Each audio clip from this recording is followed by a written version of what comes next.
somebody somewhere in Sweden is sitting on like 250 copies of like foil Japanese frantic searches or something, and they're just waiting for the day. I don't know. Like how long? Seriously, how long until a grief sign appears in front of the Wizards HQ? I think like it should have happened already. I don't know. Like, I know. Maybe like for visitors, maybe it takes like another like 2 months. Thing maybe. is, it's different. Like the expectation is just completely there now, and we know it. It's not like Top where people were like, please do it, like, but no expectation or not knowing.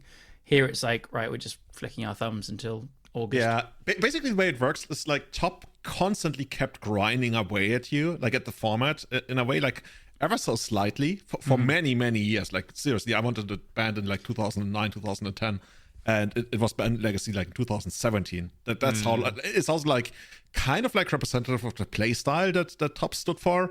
Whereas Grief, basically like you show up for the tournament, it punches you in the face as hard as it can. You're like, it steals your lunch. It steals your sandwich. Yeah. And you're like, yeah, this is what I signed up for. Okay, let's play a couple more rounds until I find somebody who doesn't play Grief and punch me in the face, and then they play Oops on Spells or something. Also, Top had decks like Nick Fit keeping his win rate down. Oh, yeah. I don't know. That's like, when you have like a crazy dictator like Idi Amin or something, but you're like, yeah, but he also did something for the environment, right? That's when people say like Top was good, like, What, I don't know, Nick Fit's the environment, painter. Yeah. I guess. I mean, I'm not buying that. That's fair. Oh, guys, how's it going? By the way, everybody, hello and welcome to Everyday Eternal number 172. Your favorite, most deceptively named bi-weekly legacy podcast. I can't believe we're actually at 172. Like, I had to pause there because, like, wait, we're that high? Yes, we are. High. Today's show is brought to you by our brand new patrons, Bumpus, Stephen Bush, and not a new Patreon, but somebody I haven't announced, like, and I should have in a very long time. That's Troy Warrington, aka Harry Houdini, who's also been supporting us for a very long time and always, like, went unnamed in the show notes. So, Troy, thank you so much for keeping the lights on here. Thank you. Wampus, Steven, thank you so much for coming on. And if you want to support the running of the show directly, you can support us on patreon.com/everydayeternal. Guys, it's been, Callum already just like mentioned it to me. I think it's been 3 weeks, right? We only did one episode last month. What happened? I was away, and I think we were like, maybe something happens to the legacy format. Kinda, yeah. Actually, you were like in Italy, right? You were hiding from the law, or I was on a cocaine deal. It's what you put on the last episode, right? Yeah, like Kai when he was in prison in January. Exactly. Yeah, exactly. I'm just happy I'm in charge of the show notes, right? And typing out. Like, at some point, we're going to outsource it to ChatGPT. And we'll see. Dude, did you know, like, you can completely, and that's actually wild to me, you can completely outsource and automate making a podcast. I was listening to a podcast the other day about... Don't give our secrets away. Jesus Christ. Yeah. Kai's like, I've been faking my persona for like 20 years or something. Yeah, that's been our secret sauce, yeah. No, seriously, I was listening to like a hacking podcast, and they talked about how good, like, if you get a little bit like 10 minutes of or less of somebody speaking, you can train an AI on that, and they can produce insane results, absolutely insane results. And then the guy, like, he explains it and talks about it, and then like after 10 minutes, he's like, by the way, the first 10 minutes, yeah, that was all AI. Ooh, and maybe maybe it still is. And I was like, dude, you just like completely blew my mind. And okay. When do you think we can get AIs to either play Magic together or talk about a matchup together for 10 minutes? The thing is... that we should definitely try like in the next couple of years maybe, where like one of us three co-hosts just phases out for like an hour and we replace it with AI and just see what happens. What do you think of Youp's mirror? Dude, I just hope that person, whoever it is, like, acts stands for unban Dick Through Time. And then you say something and then you get like cancelled all over the place, and then you come back and like I mean, like, you kind of know if it's AI or not if the AI starts to mention like Thalia and Dick Through Time in the same sentence, for example. Like that shit's gonna happen, I think. That reminds me like of when Miracles... they ban Earthcraft again. Thalia and Dick Through Time. You remember when people were playing no, not people. Okay, I gotta rephrase that. When the Miracles threat on the source got to a point where people were like, hey, should we play Nilrod and Miracles? Callum, you remember that, right? Oh, yeah, Poron, baby. Oh, what? It was Poron. Yeah. Hell? Classic. Nilrodicals.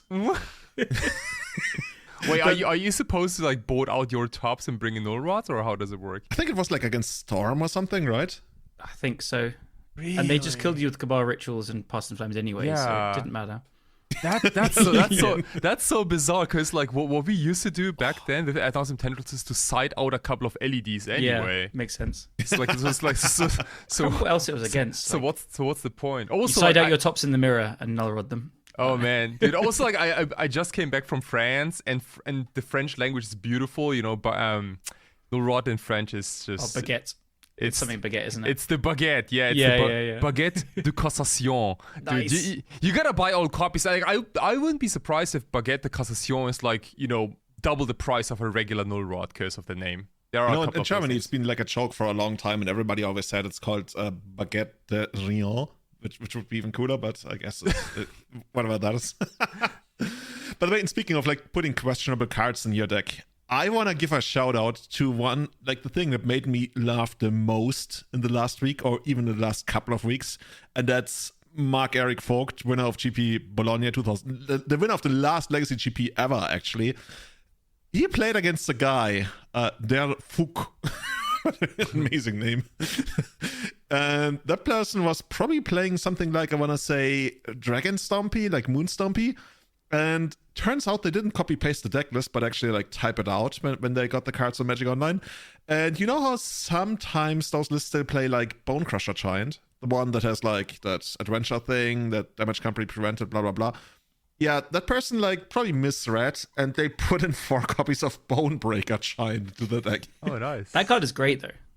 It pitches to Chromox like nothing else. Hell right? yes. I mean, that deck is just like play Chalice, play Blood Moon, and then play some random red cards. It probably wasn't as bad as a bigger mistake. Oh man, but like you can also like crazy humiliate people, you know, if you play that as a regular threat and you know just Like It's you're in a top hilarious. deck 4 and then they Oh, slam dude. the 4/4. For anyone that that- doesn't know, I think it's 4 in a red for a 5/5, right? oh, It's run a red for a 4/4. 4/4. Holy crap. oh man, It's like, basically the natural continuation of Grizzly Bears, Grey Ogre, Hill Giant, and then Bonebreaker Giant. dude, imagine losing to that. Apparently, Mark lost one of the games, but not to Bonebreaker Giant. Oh my goodness. In spirit, he did. The moment you were like, even the he posted the chat, and the guy was just so chill about it. What did I miss? Yeah, looked the same. Copied a Japanese list and didn't look properly. Thought it's Bone Crusher Giant. I love it. Love it. Oh yeah, you should show up to a paper tournament playing like that. All right, you first. Dude, I won a match on stream playing Giant Spider against Ad Nauseam Storm, and even against Canadian Threshold. Like Well, those Giant Spider decks against suck. Server. Yeah. How do they beat a giant spider? Yeah, they just don't, because it's Nimble Mongoose and Delva are Yeah. immediately dead. Yeah, I remember like I played something else, and the opponent was like, "Ha, you're not gonna trick me because I know I need to save my Forcible for the Giant Spider." I think I made like Spider Stompy when Blue Red Elf was really, really big, and Matt's Ole 5-0'd with it. It was just like Oh, nice. caverns and swarm yards and then bayous and loads of spiders.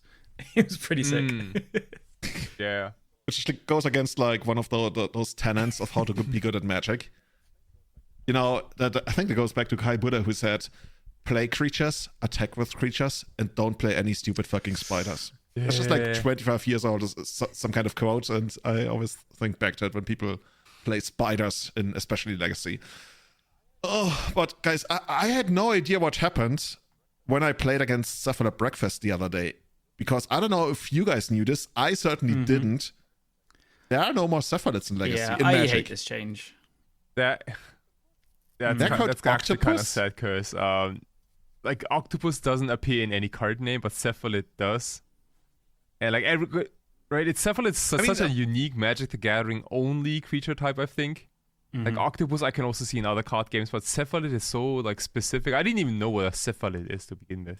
It's probably like cephalid, like something related to the brain or something. Like I think that's like cephalitis or something. It's like when you break an inflammation in the brain or something. I got no idea. And, are you a doctor or something? No, but like I know things, kind of. But at least I convinced myself that I know things, and then that's not exactly the kind of quality you want in a doctor, I guess. No, but you know what actually broke my heart? Cephalid being Octopus now, Naga Snake, whatever, Ifrit Shin. I never had like a special affection for like Ifrits and Shins. I don't even know what the difference is. But we are Shinos Really? Did we have to kill Viashinos? They're lizards I don't now. see why. I mean, they'll have a reason, obviously. I mean, I don't see know, why, like, but for me, part of Magic at the beginning was it's because it's got its own IP and it's got its own cool things and stuff. And when I was younger, I remember opening boosters and seeing Viashinos. I'm like, oh, they're kind of like lizards, but they're not. They're this thing from Magic, and it's cool. Right. Yeah. Yeah. Like even though they kind of look the same, you start to imagine maybe like special attributes for like special strengths or some yeah. Mm-hmm. I mean, in the end, it's a flavor thing, and it's not really gonna matter to me all that much. It's just like indicative of like a bigger trend of like, I don't know, No, the reason is generalizing things. they want to buff Plague Engineer. Oh, yeah. No, honestly, the reason is just I think they want to make it easier. Yeah, probably. Like, This if you is come not the into first the time game, this has happened, right? yeah. Like, I can't remember now. They did it with some other creature types. I mean, like infect creatures all got Phyrexian and stuff. Like they are trying to cut down the number of creature types, but I think it's for more what like reasons? Just simplifying. I don't know. yeah, Also, I think so. because like everybody knows what a lizard is, but if you come to Magic, you don't know what a Viashino is. But then at the same time, I mean, that's always the There's a conflict, picture right? in front of you. Like, I don't know. I mean, for now, you don't give them any ideas. Like, we already have artless basics, and people love them apparently. They'll do like, we've had full arts. We'll do no arts soon. Dude, I mean, like the basic lands, actually. Color them in yourselves. That's how it's gonna work. Like you just like draw your own artwork, and then people like Kai are gonna get rich because they will like do the artwork. In the future, you have to pay extra for artwork if you want that on your cards. Oh no! You just get like a pack of blank cards. Like and it's just like you write the text on them. They're like, hey, have fun. No, but Viashino Warrior, that hurts especially because I mean they already made it a Lizard Warrior, literally called Lizard Warrior in Portal, which like the whole idea was being like simplified. But now that Viashino Warrior isn't even a Viashino Warrior anymore, creature type wise, he's like kicked out of the club of creatures that have like the same name as their creature types, which is like so rare, right? You don't really get that in creatures. Viashino Warrior used to be a creature Viashino Warrior. It's kind of like legends, like you got like Uncle Istvan and like creature type Uncle Istvan, just like, hey. Oh yeah.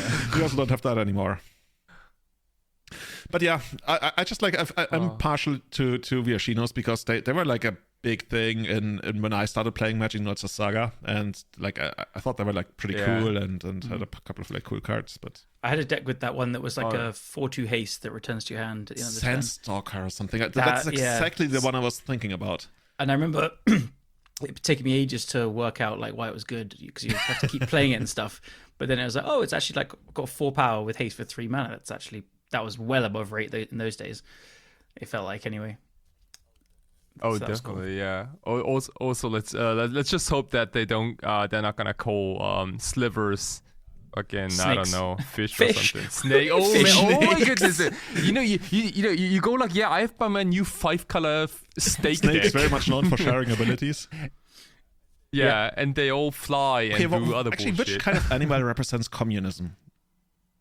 Like the West, like a lot of Western nations, they're represented by like eagles, but I guess also like you had that in communism. Like the bear, you're going right? for The bear. slivers, No, right? it's the bear. The bear? The bear, yeah. Oh, the bear one that everything's a 2/2. No. Like when you think about like the Soviet Union, you think about bears, right? Right. Yeah. So maybe bears Yeah. should check. Like, yeah. Well, yeah. There's the one in Modern Horizons 3 that makes all creatures a 2/2 because everything's fair and balanced. Ooh. Oh, definitely, yeah. And then you gotta pair it up with. They're trying to undermine the bourgeoisie. Kai, Extra what the hell? Kai is definitely a dictator. I didn't even understand what he just said. But Did you hear what he said? No, I He said, and yeah, you pair it with Ulish Norn, so all yours are 4/4s and all theirs are dead. It's maximum fun for everyone. Spoken like a true Doomsday player, guys. Oh. Yeah, true. Yeah, maybe you've noticed, but like Doomsday players in general, they hate creatures. Same for Storm players too. Like, dude, they don't give a shit about creatures How many at creatures all. in your deck? Yeah, I was more like, okay, so how many cards do you have in hand, and what's your life total? Yeah, then they end up winning Doomsday for a plays loads creature. of creatures now. You play frogs, Oracle, Street Wraiths, Shieldred. Like, those are not even real Grief creatures, dude. sometimes. Like, There's They're loads always of on the creatures. sideboard. yeah, for everyone believing that the Thassa's Oracle is a creature, that's just already a kind of like a mistake. It's just that it's kind of like this anime character that just shows up at the end and then you win the game. It's kind of like a sorcery that makes a 2/2. It's a raise the alarm that also has you win the game on top of it. Oh my goodness. By the way, guys, before we go on, I quickly want to give a very quick shout out to, because I don't really know anything else about that, but Charlie Breitkopf won the South German Legacy Championship, apparently playing Red White Initiative from what I gathered on Discord. Wow. Really cool. Yeah, hey, Congrats. here we go clapping. Congrats, especially because like Initiative is having a really tough time with everyone just griefing and then reanimating their Initiative creatures. Oh, definitely, yeah. And the Eldrazi's too. They're really Yeah. hasty. Yeah. Dude, don't get me started. Fucking, Callum, help me out. What's the one that kills me on turn Flesh 3? Raker. Holy shit, you told me, like, I think on the last Yeah. episode, Oh, no, you no, told me sorry. That's Linebreaker. Linebreaker. Then my lines were broken like many times Yeah. over. Holy It's shit. so powerful. You told me about the card and it literally killed me on turn 3. Like on the Yeah, first turn, yeah. they played that Lord that makes everything cheaper and gives like plus It 1 plus 1. heralds the end. I love that we have you in the podcast. I would never like. and that, like on the second turn, they played the Linebreaker Yeah. and attacked for, I want to say like 6 even? Could that be? It's like sometimes better than Reality Smasher, Yeah. but cheaper as well. Yeah. I think that creature alone attacked for 6 and then the other one for like 1 or 2. And then on Yeah. the third turn, it literally killed me. Like I even had like blockers and they went just like dismember, boom, 20 damage to your face. The deck is so fast. I found like that card is amazing, and I've died on turn 3 a couple of times as well. But the card that's for me has impressed me the most is the Flesh Raker. It just Oh, absolutely. with yeah. Kozilek's command especially, it's just like twin. It just kills you. Yeah, definitely. Like I played it again. I played against it on last Thursday. I just built like a Rock Delver deck, just because I like Life from the Loam, and Oh, my poor summer child! You're trying to Life from the Loam, and they're killing you turn 3. Oh man, dude, I'm telling you, like I got paired against Grixis Delver, and Life from the Loam was probably never better than last Thursday. That's I'm cool. gonna tell you, it was Loam. To be control. fair, Loam is probably good But- against Eldrazi as well if you can kill their creatures. Yeah, kind of. That's also what I thought, but it's a little slow though, because the Eldrazi's are much faster. I played against it in the last round, and man, the Linebreaker in combination with Thought Not Seer was also kind of brutal because they take usually your only removal spell, and then they Kraken for like half of your life total. Yeah, literally half your life total, right? There It's kind of crazy. Exactly. Yeah. And also, like, another guy I totally underestimated was the Eldrazi Flesh Raker, which is the 3 mana 2/2, and it poops out 0/1 Eldrazi spawns whenever you cast a colorless spell, and also like starts draining your life a little bit. It's so a like lot. even you are. so like what happened was like, dude, I sided in Tarmogoyf. From Why is Tarmogoyf in your sideboard? Eldrazi. I had a one of fun off because I felt like a boomer. Oh man, dude. And obviously, like before the tournament, I let everyone in the room know that there was a Tarmogoyf in my deck, even though it was in the sideboard. God, you're such a fake. There was this game where when you have like Tarmogoyf or I Merc that region, and they have a couple of dudes, including the Flesh Raker, and things start to kind of balance out, but there are 20 lives still, and you're at 10. You cannot attack. That's the whole trick about this Flesh Raker, is that like you can't really stabilize. As long as this guy lives, every single draw step might potentially be another 0/1 that also drains you for one life. It's like a ticket time bomb. Yeah. Crazy powerful. I totally underestimated this guy. Please, Lightning Bolt immediately. The good thing it does die to Lightning Bolt. Yeah. The other card that is so impressive is the Myco Spawn. That card is insane. It's annoying. It's really annoying, dude. It's incredibly annoying, and so many times you're like, because the deck is so fast and aggressive. This is like the mid-rangier card, I guess. But so often they'll like kick X.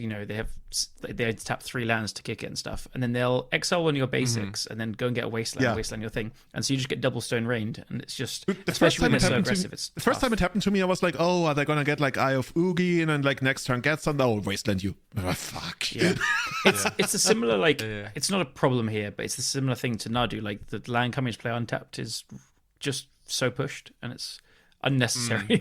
But yeah, dude, I love Kind that. of, It's yeah, unnecessary. yeah. you say that like with a lot of like, I don't know. You're trying to make me feel guilty about it.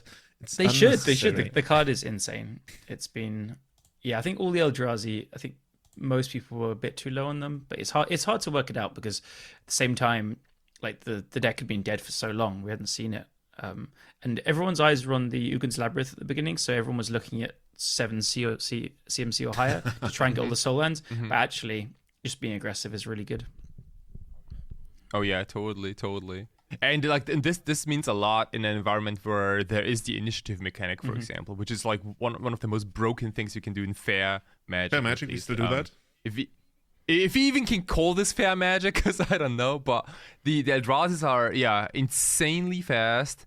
I don't even know if you have enough time to like brainstorm ponder for removal. Like you gotta have the removal already. I mean, depends on what deck you're playing and the setup and stuff. But I'd be like looking to side out ponders against the deck. Yeah, I can see that very much. But going back to Kai's dictatorial tendencies, like the next thing in our show notes says, Kai conquers France. So you won a big tournament, did you? Hey, yeah, dude. I went to MTG once. I didn't play the tournament, but I watched a lot of people play the tournament. 2 days Legacy.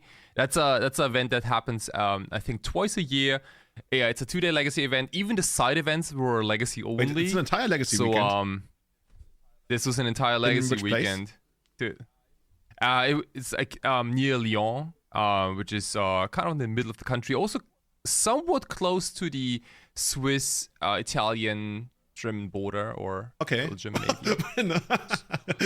So I mean, it's probably like a couple of hours with the car, but yeah, it was great, dude. It were like 120, 30, 40 players, something like that, on both days, and there were a couple of vendors. There was this fantastic ultra artist Kevin Alchard from Paris, I think, and people came from like old parts of from France, right, from like Marseille, Paris, Lyon, and even from Italy, Milano, Blasi Matteo, Luca Fasoli, and the gang.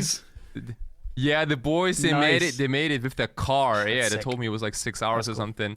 And then one of them, Fabrizio Genacci, he actually won the Legacy tournament on Saturday, which is, oh man, dude. I could scroll down and actually look up which deck he played. Can I just guess? You can guess, and you're right. Actually, okay. You got one guess, but it's not. You get half. Okay, it doesn't even count. Okay, we go on. But yeah, you know how kind of like quote unquote terrible the Legacy metagame is right now. But what I noticed this time, and maybe it's just me, but I feel like French players don't complain as much as other people from other countries. That's not what an English person would say to you. I just wanted to know if that's true, because that'd be insane. There was just not a lot of complaints. People just seem to have a really good time there, even though the metagame was infested by Blue-Black Scaminator. I don't know, like at our last LLM, I didn't see people really complaining, but you're still playing against it and internally screaming, but I don't know. Honestly, I feel like in paper, there's not really like complaining going on, because after all, you went to the tournament, you hang out with like mostly friends, some enemies, and you just like, you play the game you love. There's a sense of acceptance as well, and I think it's a great point, Julian, that you're with your friends, and then if you're playing on Magic Online, you're just like, well, here's my friend to grief. You have exactly one friend. You go on, and then you go on Twitter and like you see all these guys like JPA, dude. Like I played 9 rounds of Legacy Showcase, and in 12 of those I played against grief, and I was just like, what is this? Yeah.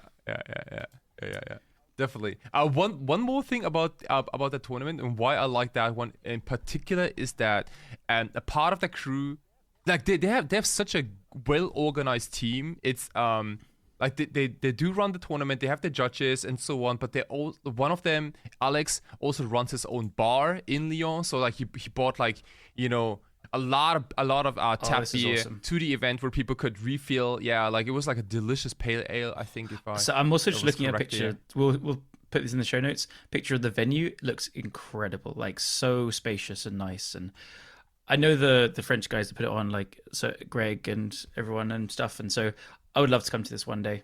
It just looks wonderful. Oh yeah, definitely. Yeah, really nice air conditioning too, and like just judging by the venue, it kind of looks a little bit like Impact Returns, right? Is it? Like kind? Yeah, I think because I think this room this hall is a theater room. Hall. Okay. I think they have like this giant stage which I couldn't take a photo of here, but as you can see, like the red chairs over there, like this, you know, this is where people can sit and enjoy like a concert. I thought it was like an indoor sports stadium, kind of like in Spain, right? But this, Oh yeah, but that's a little different, I think. So, like, how was it like for you at the booth? Because you completely revamped your entire booth, right? You shared the concept of it with so many people. Yeah, I met. So this was also like the first stop at my What's it called? Like the World Domination Tour? You gotta have like a like all the big big ones. They have like proper names for that tour. Yeah, so it's the Sawatarix 2024 World Domination Tour of Doom. Of Doom. That's the one I was waiting for. And this was the first stop, and I have a brand new, really flashy booth concept where people can, get their playmats and tokens and whatnot, but they can also challenge me, and added a little bit of a twist to this one because there is a Wheel of Fortune and everyone gets a free roll. And man, like some of those rolls were insane. Like some of them have. Can you quickly explain the concept of it? Because I think a lot of us we will understand how it works with the Wheel of Fortune, but okay, what does it do? Yeah. All right, so you show up, you smash the button, the buzzer to start the challenge. It's a 1 versus 1 in either Legacy or Modern. I got multiple decks prepared for both formats, and then the challenger is gonna roll the Wheel of Fortune, and some of those fields are having a crazy impact on the game. There's one that says all creatures have haste, which was ridiculous against that one player who challenged me, and he was on Painter. I didn't know that, but all his Goblin Velders had haste. All his Fabled Mirror Breaker goblins also had haste. Immediately made treasures. It was a machine. I'm telling you, they completely annihilated me with Chaos Defiler. Time to splash those Conqueror Crossroads into Painter. Exactly. There's a red one, bro. Mass hysteria. Yeah, and then there was like this other challenger who rolled both players start with Ether Vial already in play, and then he shows me his deck and he reels Yorion. D&T. Stuff like that, And I gotta tell you, like I had like the most ridiculous games in a fun way, in a really really fun way. And there was a decent crowd every time because everyone no one has ever seen a game where the burn player draws 2 cards per turn, or like where and they're playing burn. Exactly, yeah. Or where my Modern Amulet Titan player also starts with Chaos Orb in hand. Like you have a lot. Cool. You have a lot of those like crazy scenarios that never come up, but people are so familiar with like how things work. And oh man. I also filed in a couple of Delve secrets. Dude, how did the Chaos Orb one work out? So Chaos Orb was probably like the saddest story because my opponent was on the draw and he had to go to discard. Yeah, and like, dude, he was so sorry about the discard Chaos Orb, but he said like, this is literally the worst card in my hand right now. And I was like, dude, he's playing that big mana deck, right? Like it's not about the cost, but like he actively. All right, you need to errata it so that they have a hand size of 8 as well. Oh yeah, or maybe they can like rip it apart in like 10 pieces, maybe. Chaos do it like the old times. Yeah. It's like, hey, you got this amazing card that nobody ever played. Hey, go to this card. Oh man, dude, it's disrespect. This was a really cool idea there. But yeah. But that was the whole like both booth concepts. So it was like a place to to get your tokens and whatnot, but also to have a crap ton of fun, especially if you're in the so-called like beer bracket, where like 0-2 or something, and you start drinking beer, and a lot of people just ended up having a really good time there, including myself. Did you keep track of your record? Did you win or lose a lot? So I actually won a little more than I lost. Rigged. Oh man, dude, you guys, you gotta try better, please. Wow. Do not take this, France. Do not take this. Oh shit! But before I forget, I got crushed. I got completely crushed by True Futurism. He was also here. I think he lives in Paris, and he went all the way to Lyon and played at the main event. I think both days with his 12 post deck. I think everyone on Magic Online knows that he's always on a post deck. And gosh, he crushed me so hard. I've never been him in my life. Literally. Yeah, So I was playing this Feet Artisan Elves deck, and I had Lethal on board for next turn, and he had this Tabernacle, which I ended up like paying with my Guy's Cradle like all the time. But then on his very last turn, he tapped 3 of his Urza's Towers, which all tapped for 3 mana, to get Karn and to go get Microsynth Lattice. Mm-hmm. And first I didn't really know what was going on because I thought, okay, well I can just kill the Karn and that's it. but I totally forgot about Tabernacle and my Guy's Cradle not tapping for mana. Actually, like none of my stuff tapping for mana. So that was like, I believe you call that a combination. Oh man, dude, I wanted to call it. I wanted to call this a I wanted to call it a judge almost. But at this point it's a 3-card combo, so that's okay. It's a lot of a 3-card combos. Combo. Like you use a 3rd card, but you get it for free off the con. Yeah. Okay, it's still that's what rich people say. Like if you have enough money, it's just a 2-card combo because I have 25 mana floating. So post players are all rich because they have a Tabernacle. Oh, definitely, yeah. Oh man, you already mentioned that Fabrizio won the entire thing, and we got 128 players. So that's great. What's the tournament actually called? Because like on MTG Top 8 it says Gun Legacy, or maybe it's like French. It's like Chi1 or Gunné. No, it's just Gone Legacy 12. It was like this regular series, and the Sunday event was a little special because there was the ELM qualifier, if I remember correctly. Oh, and they only had like 3 copies of Blue Black Scam in the top 8. So I see this is pretty diverse. We got Octopus Breakfast over here. We got Blue White Control. Please don't say Octopus Breakfast. Well, that's what we call it. I dare. Oh my god, I'd never thought of that. Please no. Because now it actually sounds like an actual meal to me, It sounds like, one of those American cereal brands, Octopus Breakfast. And you see like the tiny mascot they have. It's probably like a purple mascot, purple octopus, like with a spoon feeding like all the sugar and everything. It's just like, it has like a catchphrase, like get 8 of them or something. I don't know. They have eight arms or something. I don't know. Get 8 it. Yeah. So like, eat 8. I don't know. Yeah, I see where you're going. It works, I think. Yeah. I okay. I was just going to say something bad. There's like one deck I really want to show you guys in this top 8 because I think it's a really unique deck that you don't see very often. It's the 3rd/4th play Storm by David Ferrard. And you gotta check out this deck list because this is a Storm deck that plays Force of Will. Wait, how is this a Storm deck? Exactly. That's you're talking about the 4th place deck. Mm-hmm. Yeah, that's the 4th place deck, exactly. Yeah. Like I was looking at the 3rd place deck, it's just like Brainstorm, Force of Negation, Solitude, Euro. Where's the Storm coming in? Okay, 4th place. Here we go. You gotta check this out. Like it's like 16 lands, even including like a Seed of Synod and Vault of the Whispers, or both as a one-off. And then like the deck has like the 4 Besieges. You got the Brainstorms, you got the Cabal Writs, Dark Writs, you got Force of Wills, which is really unusual for a Storm deck, and because you also see that there is no LED in this deck. Gaia's Wills, Preordained Ponder, Sink into Stupor, which is this new like bounce land, which is kind of like this how to say Lightning Bolt land. 1 Tendrils of Agony, 4 Thoughtseize, 1 Veil of Summer, and then the show continues with 4 copies of Dress Down main deck, 4 Lotus Petals, and 3 the One Ring. Okay, this is pretty unique. This is control. Cool. I love the rings and Force of Will in like a ritual deck is just a great base. Yeah, absolutely. Like this deck will almost never kill you before turn 3 or 4, but it has the potential, so you need to respect it. Exactly. Then, This deck cannot kill you on turn 1. That's impossible. Like no matter what the card combination is, I think you cannot turn on and kill on turn 1, but you can on turn 2, I think, if you get like super lucky. Wait, you can probably kill on turn 1, with right? like Lotus Petals, like Lotus Petals and like a bunch. Will. Yeah. You can, okay, but you need to have the nuts. All right, okay, you can. All right, okay. Don't ask people like us if you can do something like that, because we'll just point it out. We've sat across from somebody doing that to us many times.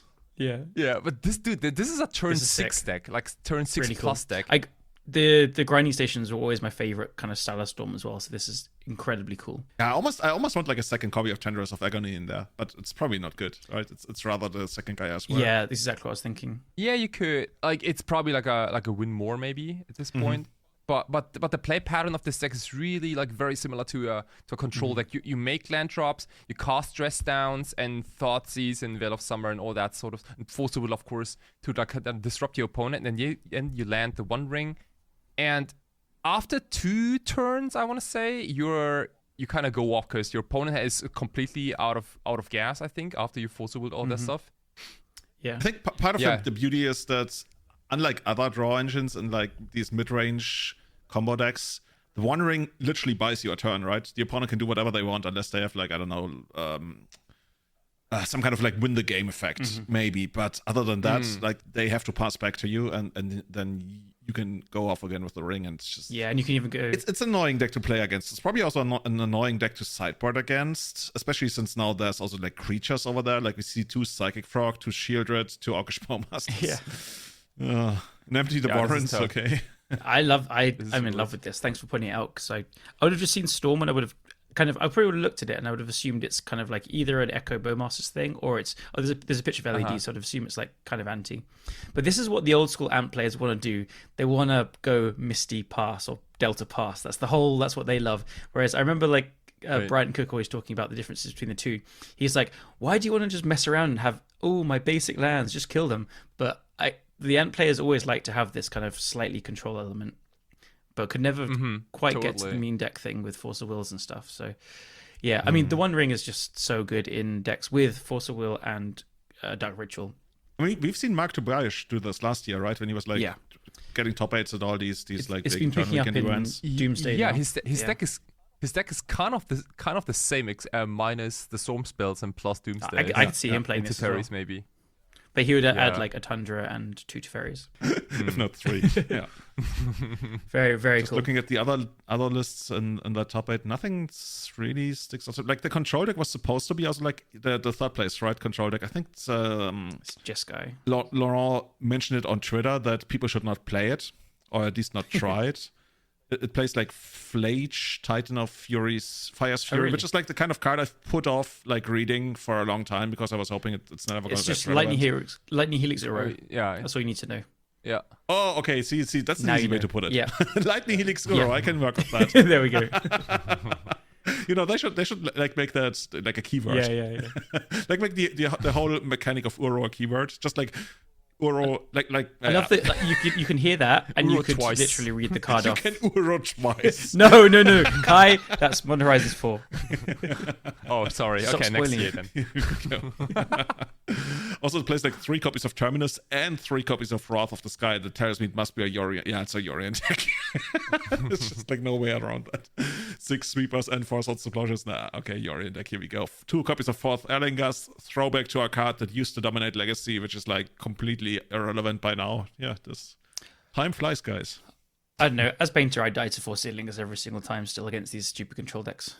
Oh. Well, dude, honestly, I've been playing a lot more Painter again ever since like you gave me the updated list. I've been really enjoying it. Like I haven't had a 5-0 yet, but I've had a ton of foreign ones almost every Same. single time. I'm on this weird streak where I am beating every single scam I play, almost. But I'm really struggling with everything else. So, Dude, I've been struggling with that stupid Necro Dominance deck. It's just like, it's not worth fighting it. No. And whenever I face it, I just often lose. Like, one of the few ways that I can actually beat it is if they go down to 1, I have the Lightning Bolt in hand, and it's just like, haha, here we go. yeah, I've totally given up on it. Like, if they, I think even with sideboard cards, I was still like 2 and 4, 2 and 5 against it while I was trying to beat it, and it was more popular. Now it's just not popular enough, and whatever. What I like about the way you've currently built the Painter deck is you have a lot of graveyard hate in the main deck. I think like by now we're playing like 2 copies of Unlicensed Hearse. Yep. There's a 1 of Soul Guide Lantern, and there might even be something else. That's just it. But the hearses are really, really strong at the moment. Oh, there's 2 more copies of Fairy Macabre in the sideboard as well. Yeah. There's 2 fairies just because I was always like on 3 or 4, but I found that I only ever wanted to bring in 2 against the scam decks, and there's not enough other graveyard decks, and the hearses can just steal game 1s against any of them as well. So, yeah. So. And to finish that thought, what I like is those cards, they kind of give you a fighting chance against them reanimating, something big. Whereas the grief thing, you can't always stop that, especially on the draw, but you also have like 2 to 3 copies of Lightning Bolt. So you can try to make sure that you don't die to grief, because like the race is a serious thing, especially in an Ancient Tomb deck. And that way, it's kind of like it's rather balanced, like rather well constructed in that regard. And I agree, I don't fear that matchup all that much, really. Yeah, because while I was in Italy, I kind of found myself with a bit of dead time just to play around and stuff. So I did play a ton. Somebody's gonna make a movie out of you, like Eat, Pray, Love. Yeah, but all the numbers kind of like came from just playing a bunch, not just thinking about it too much. But I don't know, it feels smooth and good now, but I'm trying some other things. Like I went for one in the league today with 2 Fables and 2 Imperial Recruiters. Ooh, wow. And Blast from the and past. 3 Goblin Welders, because I mean, just to share thoughts, like Goblin Welder feels pretty hated out because there's a lot of Bowmaster still and Doughty Voidwalkers, and I'm siding out all the Welders and the Chaos Defiler against Scam currently. So I went down to 3 Welders just because there's just a lot of graveyard hate as well from other decks, like we're doing with the hearses. It also doesn't like feel like a big deal, right? Yeah. I don't really feel I need the graveyard all that much against them. That's kind of it. Yeah. One thing I want to mention is like I see a lot of Bowmasters in the sideboards of those decks these days. Yeah, and there's still some in main deck stuff, but they're mostly in the sideboards. People have been bringing it in sometimes, and I'm always siding the Welders out now, even if not, because there's just Douthies in every single one. And every single one's bringing in 3 or 4 Doughty Voidwalkers against you, and then it's just Another card I always lose to. Yeah. So my thinking is like, if you've got 4 Engineer and then they've got some Douthies, or even on cards that are kind of like that and whatever. So the Fables are amazing, but I didn't want to have more 3-drops in the deck, and I wanted to try a couple of Imperial Recruiters just because I wanted a Magus main deck again, because Magus is incredibly well positioned at the moment. Plus, mostly because of like the Eldrazi deck and Post, but it is very good against all the blue-black decks, even if they have 2 basics. And then the other thing was with playing like 7 blasts in the main deck, and I've got the 8th in the sideboard even because how good Frog is. Dude, it's so good. The deck, it's so good. Like when you added the 8th one to the sideboard, I was like, is there really nothing better? And then when I keep playing it, I'm like, dude, I'm so happy I got this one. It's and worth it. You sometimes can actually set it up in a way where they're like, they don't have the blast, do they? And then they like discard to the frog, like they do. Yeah. They actually have 2 blasts. Fuck you. You just have to always have the blast, and I haven't found that you can really have too many in that matchup now. Even though the troll is a thing, but with 2 fairies and 2 hearses and the thing, you can get around it. And so also with the deck leaning on the blast more, I want to be like old Painter, and I want to have Painter in play all the time. So that's the thinking for 2 Imperial Recruiters, because they're just more Painters rather than 2 Fables. That's my thinking. They've been too slow just in the league today. I didn't really use them very much, but I know it's cool. It's and I've added a 3rd grindstone just because you're trying to combo more. I'm not sure about that, but that's the next thing I'm trying out. But yeah, the deck is going back to more old school mono red Painter, I think, just because of how the metagame is. But we'll see. I guess the Imperial Recruiters aren't expensive anymore, right? They used to be tied for like the most expensive card in Legacy, long before the war. Yeah, no, they're very cheap now. They're in 2 of the master sets. Yeah, I think like they got like a million reprints. Yeah. So you can get some. Okay. Oh man, but like one card you might want to consider is Mass Hysteria. 1 red mana, all creatures have haste. I'm telling you, dude, that will boost your deck up to like S tier. There's one problem with Mass Hysteria. It's not a world enchantment, so you cannot kill the opponent's Nether Void with it. Yeah. No. Yeah, Revolt against Pox. Oh man, there was even a Pox player in France. Oh my goodness. I bet there was. Yeah, dude. I saw Pox in action, and Pox also. I think Pox also won over Riskaminator 1 game, dude. That literally made my day. Oh my goodness, that was so good. That was so good. It's like that meme of the guy in Batman. Like, no, it's not Batman. It's Watchmen. You are trapped in here with me. As the Pox player goes, like, turn 1, small box, you're out of this world. Oh man, dude. Yeah, another void for the win. What a card. Dude, love that one. By the way, in speaking of new, actually no, this case it's literally new cards. There's this blue-red energy deck that I thought it was like a standard thing, but Duke 12 actually made 2nd place in a recent challenge with it. It's not even a standard thing. It's the Modern Horizons cards.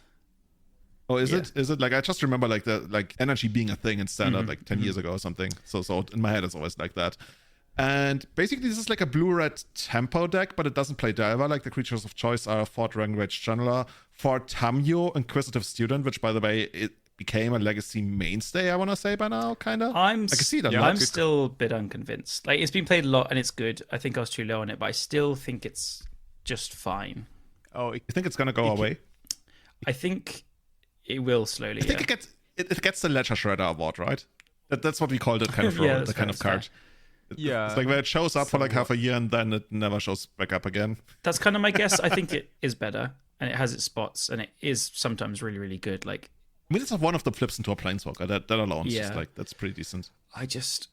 I just haven't been super impressed with it. It may be because I'm playing the deck with 8 Pyroblasts, but no, I've been playing with it in some tempo decks at the beginning when Modern Horizons came out as well, and it didn't fit tempo decks in my experience. You don't want to be dazing, you want to be having legal lands, you want to be playing control decks. So there's some like bug control decks which are basically just like anti-scam with Uros and blue-black good cards and stuff, and they have Tamios, and I think she's quite good there. So I just think she doesn't really fit the tempo decks super well.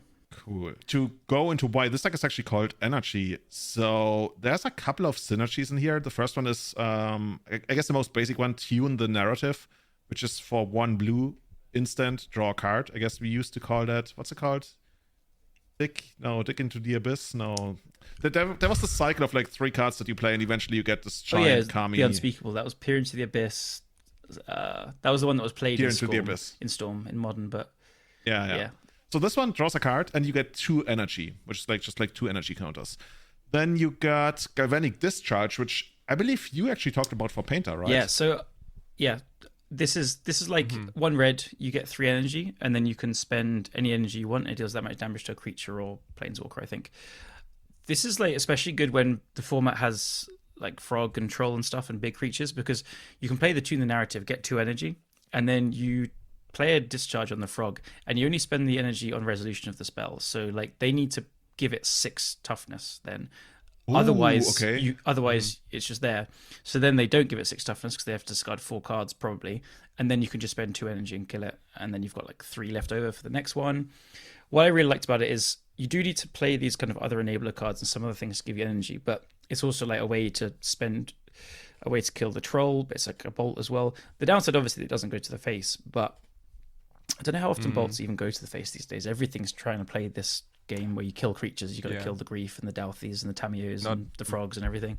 So yeah, I don't know if you guys watched the recent Pro Tour, but there was this Jeskai control deck by Javier Dominguez, and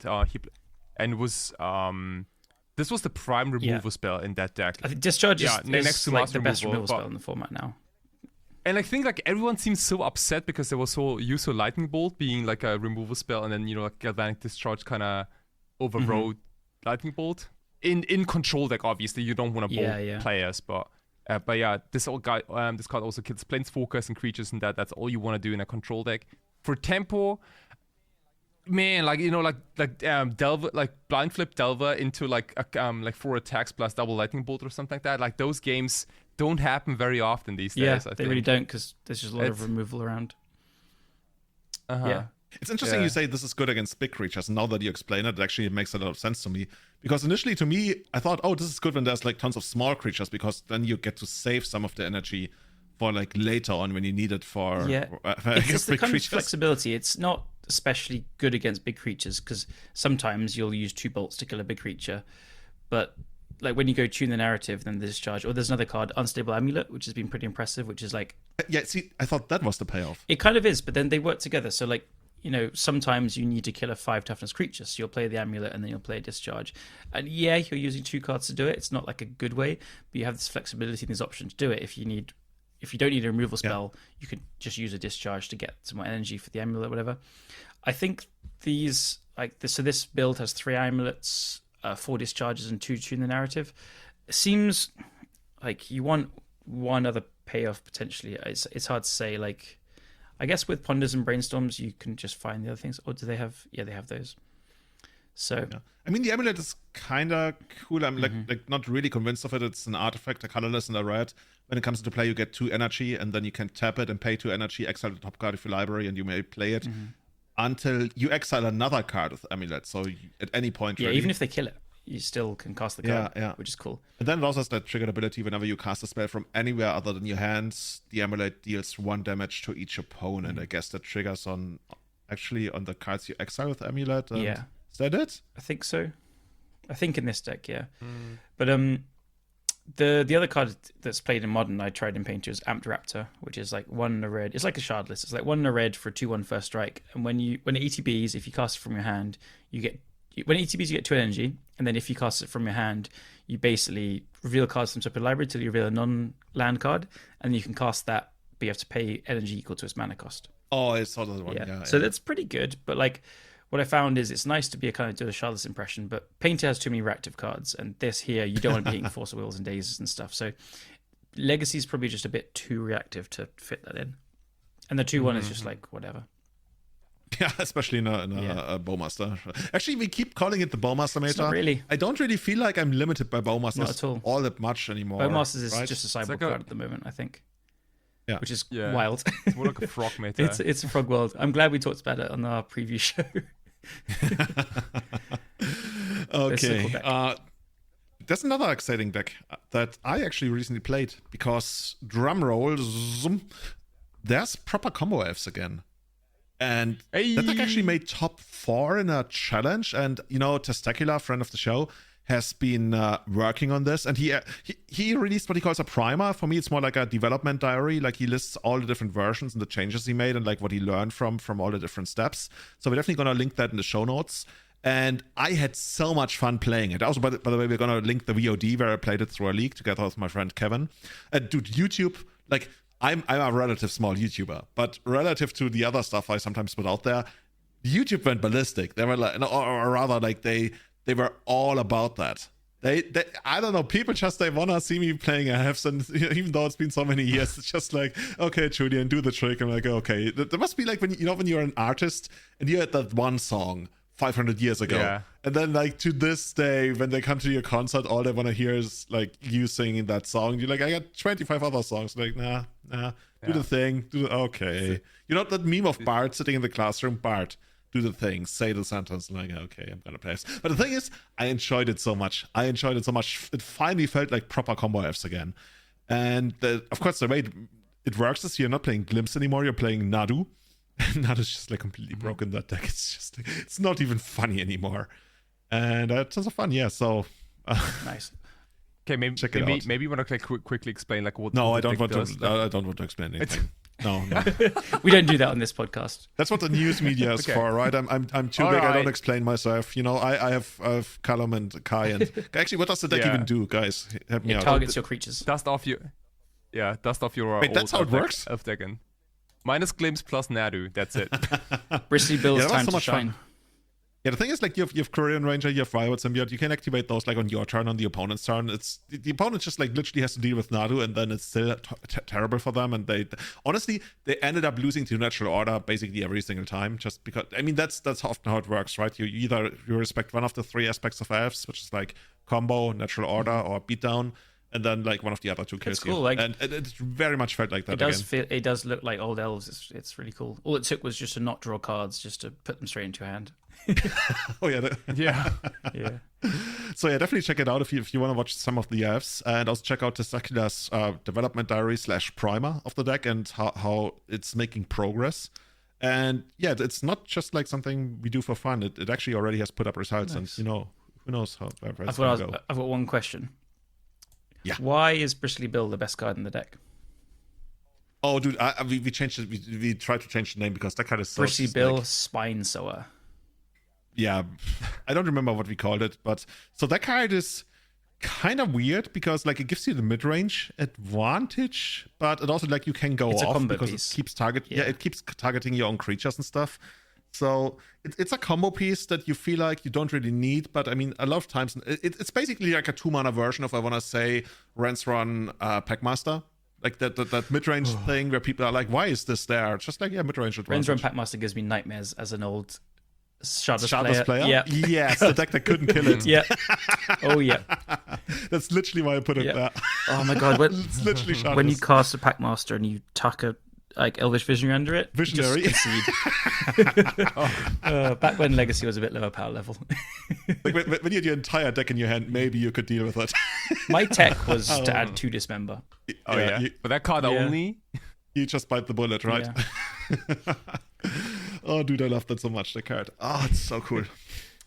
Guys, before we close today's show out, I mean, we are not really going to get into the whole ban Grief, don't ban Grief. Like, I think it's kind of like expected at this point, it's right? Just when Grief is going to get banned next month. Yeah, we're thinking I feel like there's enough like community disagreement between Modern with Nadu, which whether it needs to be banned or not is I'm not really commenting on, but something needs to happen in Legacy.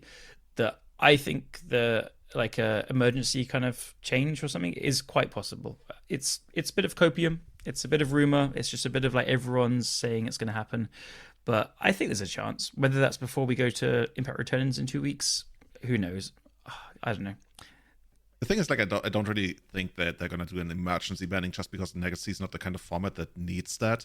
Like, an emergency banning is really just like before a Pro Tour, I would guess. It or also something. feels like quite a free way for them to just get the community to be back on their side.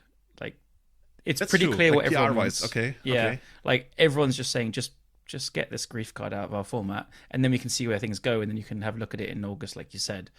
But like, it's pretty. But from the other side of it, like, I think like some of the higher ups in Wizards, I mean, I don't even know if they get involved in these kind of decisions, but they would probably be more like, oh no, emergency, always like, that's a bad word. We don't want emergencies in our game. We have like scheduled announcements. That's true.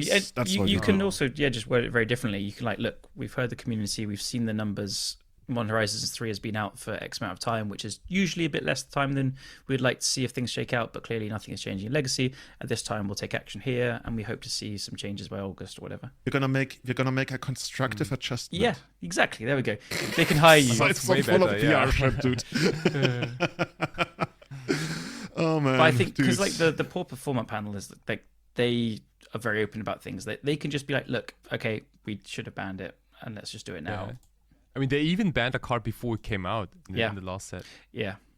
So.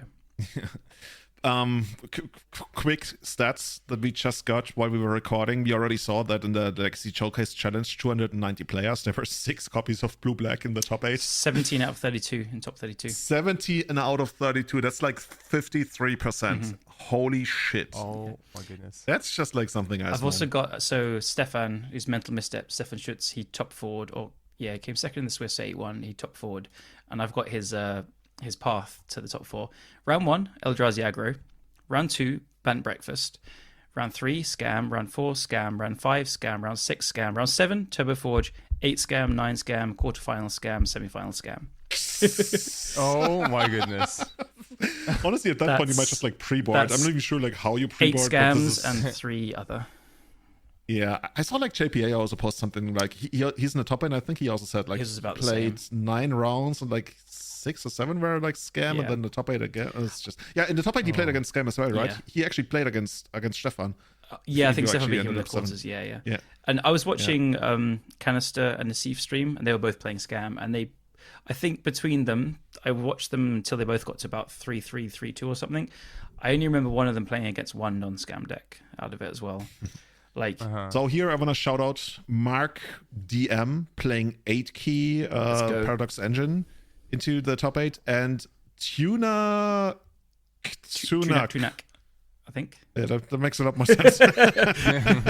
playing Green Post, Drive Post into the top 8. That deck is incredibly powerful, and Yeah.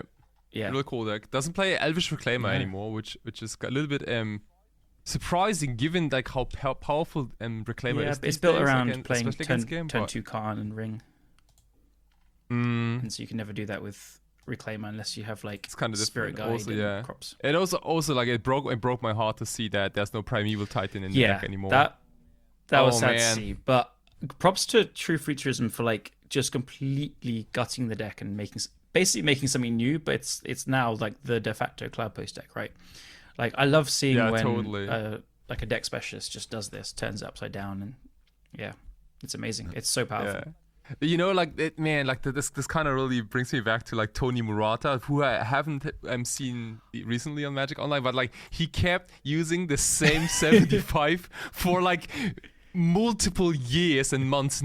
Like didn't care what the format does, you know, if it's a Lurus format or expressive iteration or any other legacy format. He just kept grinding his exact same 75.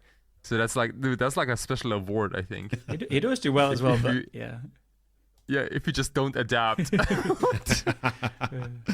Guys, I quickly want to hear your opinion on one more thing before we close it out, and that was this announcement that kind of made waves on basically Twitter and Reddit about the old Center Games canceling their 5K literally because of grief.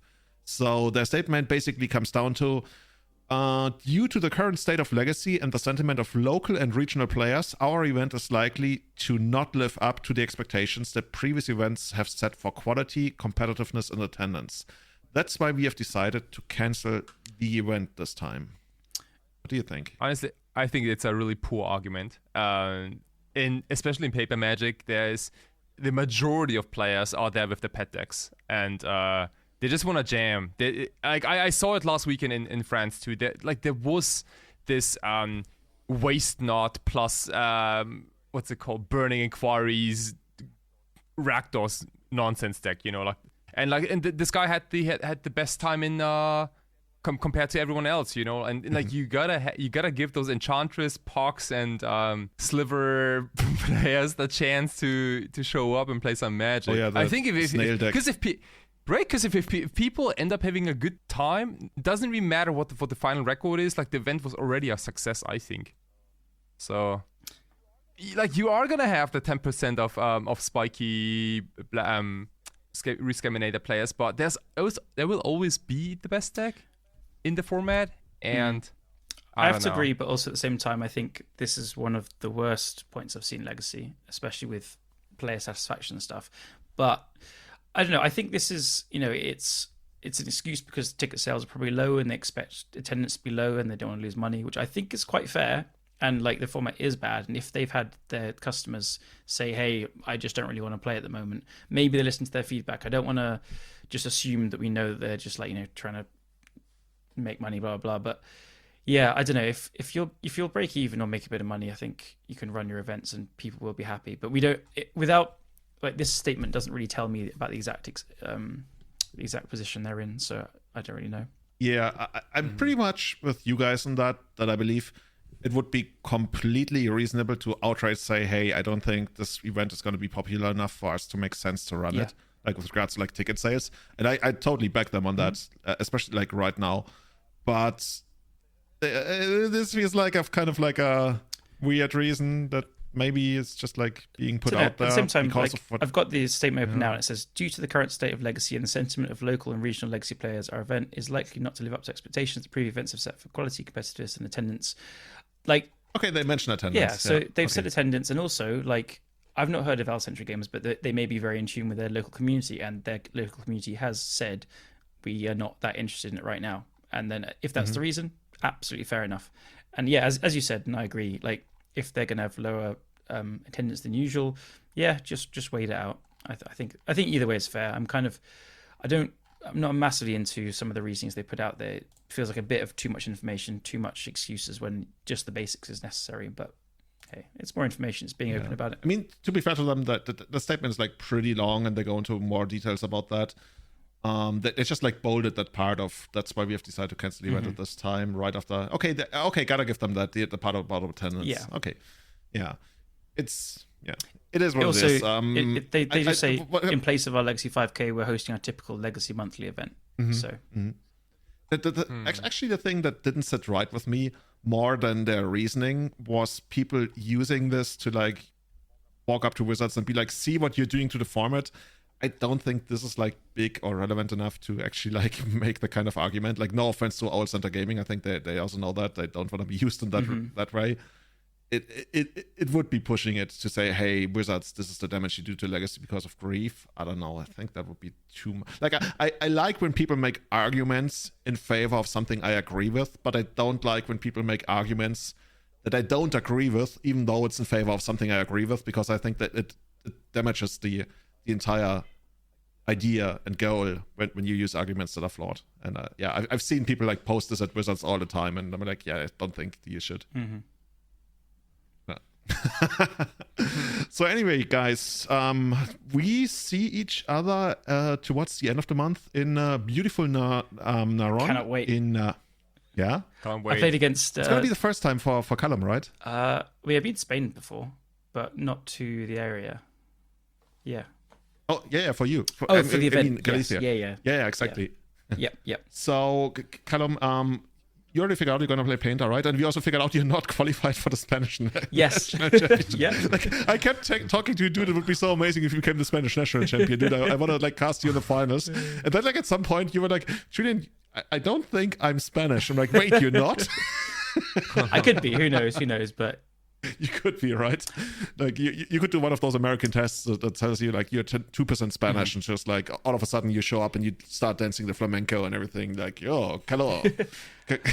Actually, for that day though, we're looking for a modern player or a pre-modern player for the teams. If anyone out there is listening and is going and wants to play one of those formats for the Friday teams, I'll be there with my friend Jamie. He wants to play Legacy. I'm open to modern or pre-modern. I'm going to bring pre-modern, so if I need to play modern, I need to find a deck or borrow a deck. But okay, but you would be able to supply a pre-modern deck? Yes. Which kind of deck would that Goblins. be? It's one of the best decks, actually, right? It's pretty good, and I absolutely adore playing it. And yeah, I've got it. Dude, love that, dude. So hit us up on Discord, on Twitter, at EternalMTG. Also, you can find Callum on at CallumSmithMTG, Savatari, Kai is Savatarix, right? Yes. Yeah, and it's Julian23, terrible name, gotta get a different one at some point. I actually rebranded my Instagram. Ooh. Like my Instagram, literally, you could not come up with a worse name than the one I used to have on my Instagram, and I realized that when I was in Greece, like, and I was doing like kitesurfing photography, and people kept asking me for my Instagram, and I kept saying it. I was like, this is the worst thing to ever say, because I kept telling them, oh, it's Julian 023, and they would go like, it's Julian 23, and like, no 023, and then they would go like Julian 023, because I said it's, so I have to say it's dude, that's the I thought it's cool. Like when I when 11 years I put it's before my name, because it's Julian is so cool.